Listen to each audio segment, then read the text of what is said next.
你们相信世界上真的有吸血鬼吗？这个只存在于西方传说当中的恶魔，通常只会出现在小说或者影视剧当中，但这并不意味着世界上不存在渴望鲜血的人。从生肉店买猪血回家喝，教唆他人割手腕，只是为了品尝人血。这些看似失控的行为，只不过是这个吸血鬼杀手的日常生活。而随着黑暗欲望一点点的被满足，他也逐渐坠入深渊，酿成大错。而他的故事简直就是电影的真实写照。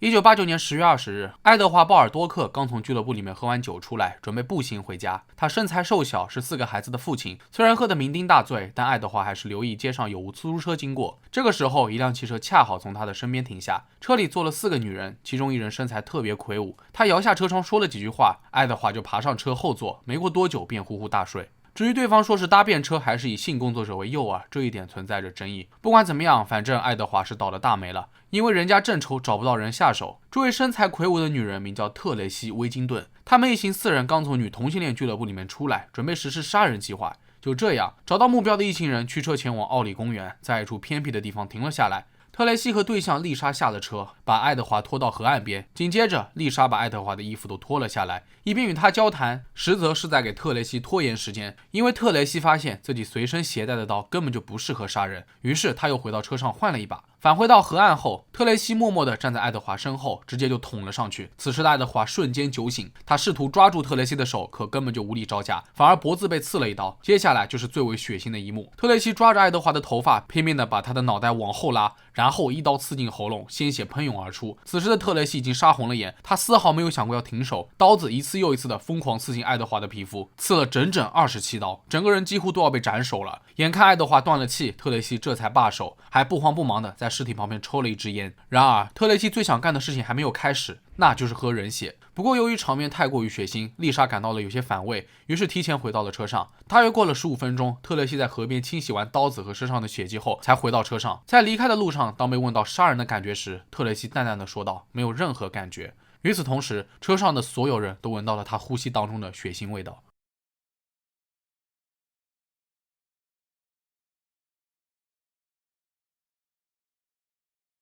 话说特雷西为何要执着于喝人血呢？其实一直以来，他都对神秘学、黑魔法非常的感兴趣，坚信自己需要使用动物血或者人血，而这一切不寻常的表现就要追溯到他的成长经历。特雷西出生于1965年8月4日，从小在澳大利亚北部的沿海城市罗克汉普顿长大。由于父母离异，母亲没有条件抚养他，所以在3岁那年，特雷西就被外祖父母收养。然而这并不是什么温情故事的开端，反而开启了噩梦般的童年。特雷西长期遭受他们的虐待，身体上带来的痛苦已经算不上什么了，因为他的外祖父还会对这个女孩进行性虐待。同样，身为女性的外祖母对此视若无睹。进入青春期后，由于特雷西身材高大，性情又孤僻，在同龄人中多多少少显得有些格格不入，再加上他的性取向是女性，所以内心更加的寂寞无助。从小就在这样压抑的环境下长大，特雷西已经彻底麻木了。他不在乎自己有没有朋友，变得越来越封闭。15岁那年，外祖父母陆续去世，特雷西终于回到了母亲身边，本以为这是重新开启新生活的机遇，可现实又给他上了一课。母亲自从发现他的性取向之后，非常排斥，坚信他是在反抗天主教。到最后，母女俩不欢而散，特雷西干脆从家里搬了出来，不再与母亲联系。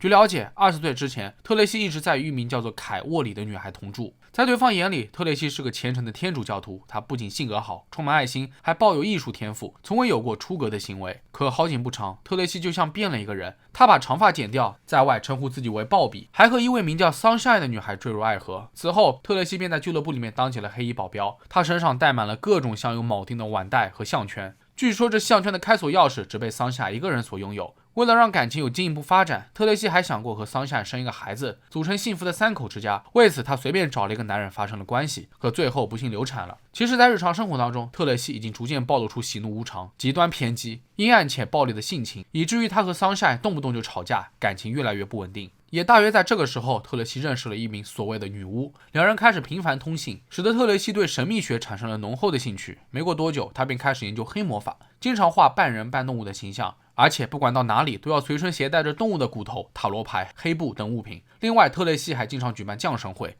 用动物的血液来绘制神秘符号，整个人变得神神叨叨的。这其中最可怕的当属特雷西多次自称吸血鬼，需要摄入动物的血液或者人血来强大自己的力量，而且他已经开始对动物下手了。在案发前的2个星期，特雷西出轨了另外一名女神丽莎。两人正处于热恋，经常混迹在女同性恋俱乐部当中。而这位丽莎也不是什么善茬，她情绪特别不稳定，5年内因为自残和吸毒过量被送进住院的次数高达80多次。在俱乐部里面，特蕾西认识了另外一对志趣相投的女同性恋夫妇金·杰维斯和特蕾西·沃。他们被特蕾西所描述的黑暗邪教深深吸引住了，在特蕾西的引导下，这两人纷纷相信自己是被女巫圈所选中的人，而丽莎还被说服乖乖割腕让特蕾西喝血，以此完成某种仪式。据说在事发前1周，特蕾西已经在舌头上磨好了2把刀，虽然尚未出现目标人物，但他时刻都在为着杀人喝血而准备着。事发当天，特蕾西观看了一段杀人视频，尤其是枪击爆头的关键画面，特地重复了好几遍。晚上，特蕾西一行4人来到了女同性恋俱乐部，他们喝了大约2个小时。不知为何，特蕾西看上去心情特别不好。他告诉同伴，内心有一股强烈的感觉，自己需要吸食男人的血液。接下来，他们说干就干，根本就没有制定什么计划，就离开了俱乐部，准备在路上寻觅最适合的受害者。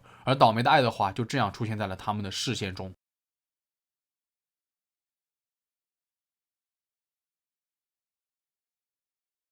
接下来的事情大家也都知道了，爱德华惨死在吸血鬼杀手的刀下，只不过他马上就要受到法律的制裁了，因为就在特蕾西杀完人回到公寓时，他意外发现自己的银行卡丢了，于是赶紧回去找，可惜一无所获。与此同时，在案发几个小时后，有一名赛艇运动员经过奥利公园附近的河岸时，意外发现了就具赤身裸体的男性尸体，于是立刻报了警。很快，警方赶到了现场，经过搜查，在爱德华的一只鞋子上发现了一张银行卡，顺藤摸瓜，立马就查到了失主身份特蕾西·威金顿。起初警方到访时，特蕾西还故作镇静，声称自己确实去过河边，但对谋杀案一无所知。话说警察也怀疑是搞错了，因为再怎么说，特蕾西毕竟是一个女人，怎么可能犯下如此残暴的罪行呢？但随着真相浮出水面，特蕾西和另外3名同伴一同被逮捕。警方又在特蕾西的公寓里面找到了一块偷来的墓碑和大量墓地照片，非常的阴森恐怖。1989年10月23日，4个人被带上法庭，被指控谋杀爱德华·鲍尔多克。除了特蕾西之外，其余3个人均不认罪。这位当代吸血鬼为何人血，不惜杀死了无辜的人，罪行极其恶劣，立刻引发了媒体的广泛关注。据说在审判期间，法庭挤满了人，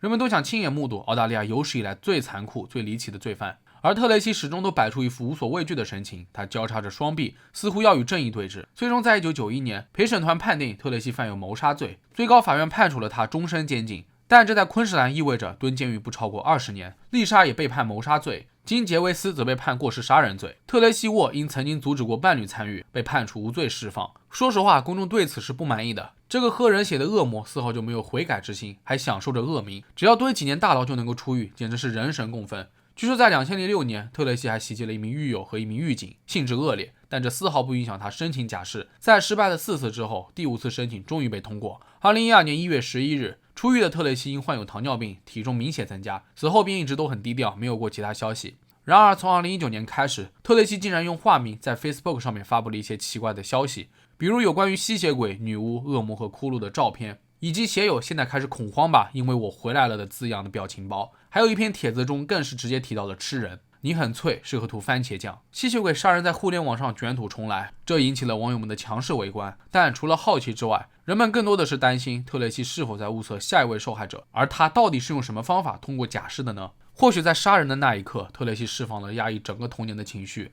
但这绝对不应该成为他犯罪的理由。事实证明，特蕾西仍然享受着恶名，他喜欢成为关注的焦点，哪怕是声名狼藉的杀人犯。仔细想来，如果未来人们对他失去了兴趣，这位危险分子会不会重新作案，只为活跃在大众的视野里呢？那就还真不好说了。好了，本期视频到这就结束了。各位对于这位吸血鬼杀手有什么看法，可以在评论区下方留言。如果觉得视频做得还不错的话，也别忘了点赞、收藏和关注。我是郑郑，咱们下期视频再见吧。